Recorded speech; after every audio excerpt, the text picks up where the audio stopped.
That was a minister who does understand his portfolio, and it was pleasing to hear him endorse our Labour spokesperson, David Shearer, his support too, and not so much concern about the amalgamation for the Foundation of Research, Science and Technology into this new organisation. That's not the aspect of this bill that we're really opposed to. So I'm standing today to say that our greatest concern with this bill is that of the National Archives and the National Library being merged into the Department of Internal Affairs.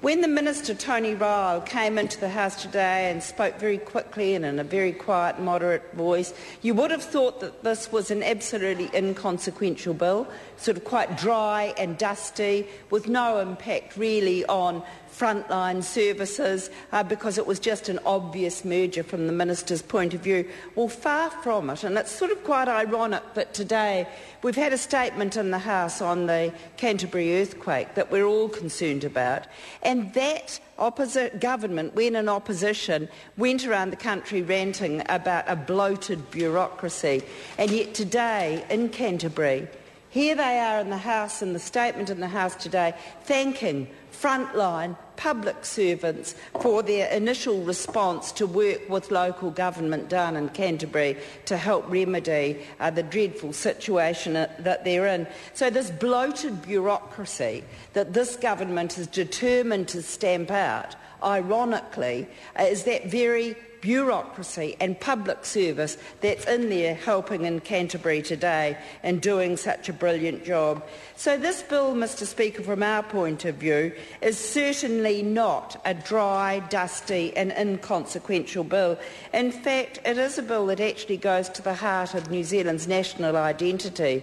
And it was in 2000, only a decade ago, that because of a review of DIA and the National Library, we separated them out and had them as standalone entities with their own autonomy. And we think that that's really very important, that that review should have been revisited.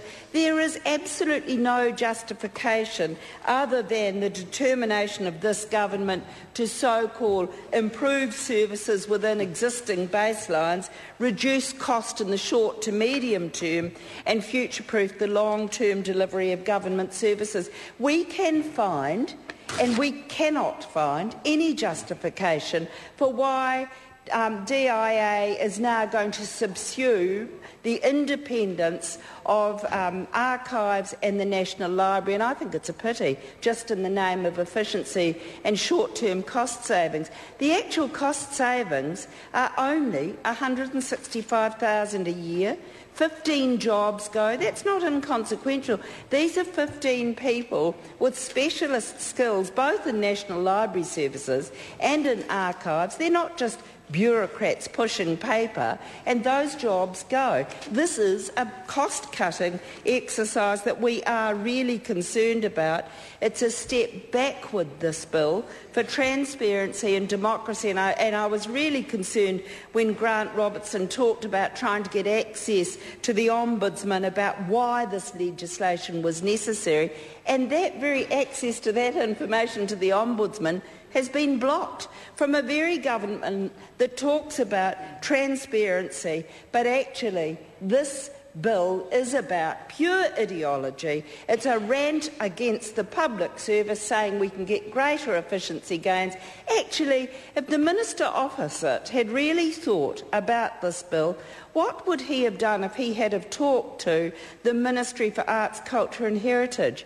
In the Ministry of Arts, Culture and Heritage, there's the archival component of heritage in film, with the Film Commission showing concern and Peter Jackson showing concern about film archives. Why didn't they just bung that in here as well for efficiency?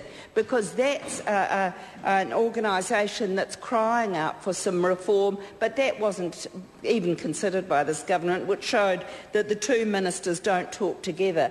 Actually, they've said, the minister came down and said, this is all because of technological advances and now it's easy to put the two together, and we are really concerned that by doing this, have just a decade after massive change to the National Library and Archives. They're again, with political whim, put back into Department of Internal Affairs, and we are really concerned about the role of the Chief Archivist. This is a role that really does need legislative independence, and that the Chief Archivist role, we have no confidence at all by the Chief Archivist having to report to the Chief Executive of the Department of Internal Affairs. His independence and that role of independence is going to be protected, and that will be an aspect during the committee stage that will be looked at. And when the National Library was administered by the Department of Internal Affairs and the Department of Education before we separated out, do you know the National Library absolutely struggled to have a voice? They didn't have a voice at all, and the separation allowed protection for what we deem to be an iconic institution, which is the Alexander Turnbull Library. But it doesn't matter now. Now this minister in the chair says we can put them all together. Don't worry about iconic status of the Alexander Turnbull Library. Don't worry about the independence of the Chief Archivist. That'll all be sorted out. They'll be second or third tier positions within the Department of Internal Affairs. Well, we are very concerned about the operational efficiency of their roles, especially in terms of the protection of our history, which is a very vital role for us in terms of maintaining our national identity. I too just want to mention that the consultation on the development of this bill was very, very limited, and that was of great concern. Organisations could only respond once they heard of the proposed merger of the National Library and Archives New Zealand into this omnibus department, the Department of Internal Affairs, where you can put disparate entities together. Well, this government thinks they can. Under this merger, the professional historians of New Zealand have said that it's inevitable that the Chief Archivist and the National Librarian will become second or third tier divisional heads, losing the ear of the Minister. Now, I wonder if the Minister in the chair can give us the assurance that those positions will still be able to report directly to the Minister of Internal Affairs. Now, the Minister's got his head down, and obviously he's got no idea about where those very, very important roles within the current department sit and what part of their independence is guaranteed under this new relationship. I think the New Zealand Society of Authors actually put it absolutely correctly when they said, if it's not broken, then why fix it? Don't fix it. Tony Simpson, the president of the Society, said, research facilities are not only important to historians and writers of historical fiction, but also to the protection of New Zealand history.